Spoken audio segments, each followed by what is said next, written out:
introduce 2 seasons in as a writer, one of the most prolific guys we have, and also could probably beat up each and every one of you, but don't take that into account. He's a very nice man. Give it up for Weakness for a writer, Mr. Michael Blomquist, everybody.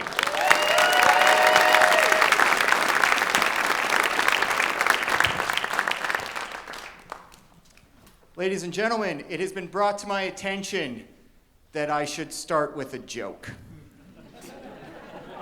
No. That's not the joke. Good news, I wrote one.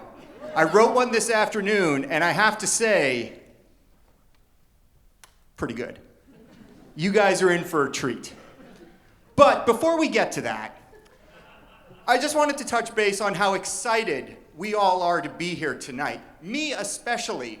And I'll tell you why, because I finally have an opportunity to wear this blazer. This blazer has been sitting in my closet, unworn, awaiting for the opportunity to get on the main stage at Pantages. However, I also would have accepted if I had received a call to become a substitute teacher in an inner city school. Because I could really reach those kids. Now then, full disclosure, I am not a teacher, but maybe those kids don't need a teacher. They need someone to listen to them. And maybe, just maybe, they'll teach me more than I teach them. Probably not, though, because I'm going to focus on the 3 R's. What are they going to teach me? Oh, there's poor kids. I know that. I know it. So here I am, in my blazer, riding that cable access fame train. Yeah, you're all jealous you're not up here. Also, before we get to that joke, just a quick bit of house cleaning from the fine staff here at Pantages. Anyone who is driving what is this here? Anyone driving a car, it's been broken into. So, welcome to downtown. Some of you thought that was funny, some of you didn't, and some of you are like, I drove a car. Also, I clearly made you sound like someone who wears a monocle. Like your top hat just flew off when you heard that. That probably didn't happen. But you know, like, downtown Winnipeg, it does get kind of a bad rap. I'll be honest with you. I live downtown, and I love it, but I know that there are some problems. For instance, and this is a true story, earlier this week, I was walking to work, and a gentleman came up to me, and this gentleman said to me, he said, "Excuse me, sir, I am traveling from Alberta to Toronto, and I have no money to eat. Can you help me out?" And I thought to myself, wow. This man clearly does not know how to plan a trip. He just doesn't. So I told him, I said, next time, stop in Saskatoon, you'll have enough money to eat. You'll be fine. Teach a man to fish, is what I say. Another story I read, and this one, again, completely true. Thursday, I read this in the Winnipeg Free Press of all places. The headline said, "Police search for purse snatcher." So I read the article. Here's what it says in the article. The suspect got away in the victim's car.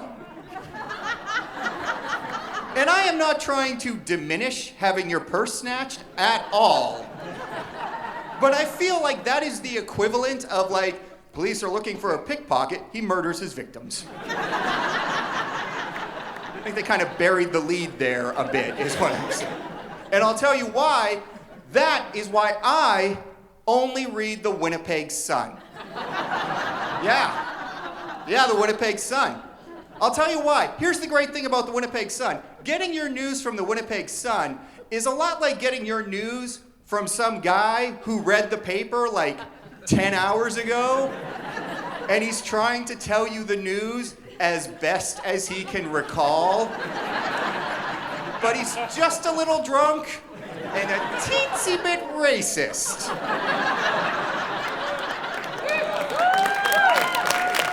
Former Sun fans, yes, give it up for the Winnipeg Sun. Give it up. Thank you. I also quickly wanted to touch base on the Winter Olympics, because they just wrapped up, and I love the Olympics. And I wanted to take a moment and tell you folks my favorite story about the Winter Olympics. And it has nothing to do with hockey, nothing at all. Here's what happened. There was an Italian bobsledder who was ejected from the games for taking performance enhancers. A bobsledder. Now we can have the debate. Is bobsled a sport? I don't know. Here's what I do know. If someone put a gun to my head and said, "You medal in the Olympics or I will shoot you," my first thought would be, I guess I'm a bobsledder now. Like, and again, not to talk bad about bobsledding, but here's the thing. To me, what is sport, right? What is sport? Sport is running faster. Sport is jumping higher. Sport is breaking the rules that constrain us all. Bobsled is just following those rules as best you can. That's the difference between an athlete and a mathlete, okay? And I don't know if you've ever been to high school, there's a big difference. Here's the thing, if you're on a 4-man team and 2 of you can be replaced by sandbags,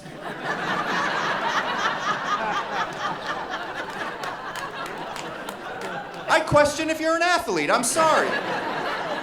Also, if bobsled is an event, why not water slide in the Summer Olympics? Why not that? Hey, why not falling down a hill? Falling down a hill at the Olympic level. Let's be clear. You're not just stumbling, okay? There's skill. Finally, and this is what I particularly like, the guy whose job it is to go down the hill as fast as he could was taking performance enhancers. What does that mean? Was he eating rocks? I assume yes. That's my assumption. But talking about winter, winter in Winnipeg sucks. I know that. A few good things, but one good thing about winter, Valentine's Day. Valentine's Day is around winter time. That's good. Yeah. And I saw this Valentine's Day, and it really brought my spirits up. I was walking by a flower store, and this is what they'd done to kind of gussy it up. They'd taken flower petals, and they'd sprinkled them all along the sidewalk leading into the store. Yeah, pretty nice. But it's February in Winnipeg. So all those flower petals are ground in with like grime and sand. It looks like someone was violently mugged for their flowers. The flowers were destroyed and no one got flowers that day. But I will tell you about a product that I saw, which I think will help your next Valentine's Day. I just want to help you guys out, because I care. There is a product out there, and it is called the Better Marriage Blanket. Does anyone know what that is? Some of you do. Most of you don't. I'll tell you. And I guarantee you, people who don't know what it is, whatever you think it is, you're wrong. Here's what it is. It is a blanket which is lined with carbon nanofibers, which are the same thing they put in United States Marines gas masks.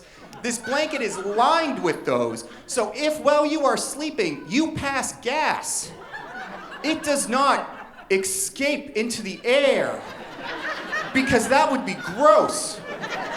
This blanket sucks those fibers up. So it sits in your blanket with you and your wife with a blanket of vaporized shit. Yeah. Pro tip, do not try and use that blanket to put out a fire. You will blow yourself up. And you know, folks, I'm just about done here, but I did promise you a joke that I wrote this afternoon, and I feel I would be remiss if I did not deliver it. So, it's really good. Guys, what kind of music does a mummy listen to? Rap. No. Adult Egyptian contemporary. Thank you and good night.